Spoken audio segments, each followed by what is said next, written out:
This latest tragedy has been blamed on the Islamic State group, as I said earlier. Remind us of the IS attacks that have hit Turkey in recent times.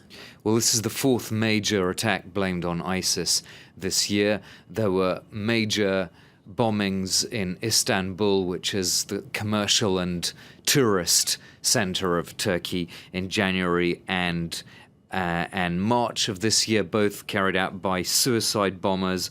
And then perhaps the most notorious attack and certainly the most deadly before this latest one came at the end of June, when 45 people were killed and hundreds wounded at Istanbul's Ataturk International Airport. Now, of course, this attack on a Kurdish wedding party, not the first time that a Kurdish gathering has been bombed by people said to be from the Islamic State group. How can such attacks continue when there is a supposed crackdown against ISIS in Turkey? You could say that it's the legacy of a past policy that was essentially very lax in terms of border controls. In the early stages of the Syrian war between 2011 and 2014, there was a great ease with which militants could cross that border. Now, the border is being patrolled better than it used to be, but there's still a stretch which is problematic. We can see it here on our map between Kilis and Karikamish, which is two Turkish towns. That stretch of border basically has the Islamic State group opposite it on the Syrian side. Mm-hmm. And so it's under a lot of pressure, that part of the border, still vulnerable to infiltrations. So that's part of the problem that still continues.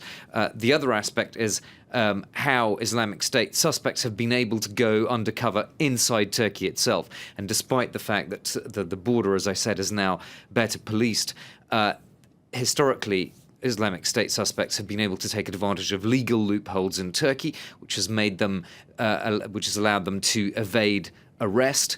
And also, IS has been relatively adaptable inside Turkey at grafting onto older jihadist networks that stretch back to the Afghan jihad in the 1980s. So they've been able to sort of go around to some extent the crackdowns, the police crackdowns of the last 2 years. And I suppose there's a broader point to be made here as well, that in general, this is something the Turkish state has been accused of, is being too focused on the PKK and that's to say the Kurdish militant organization. Mm.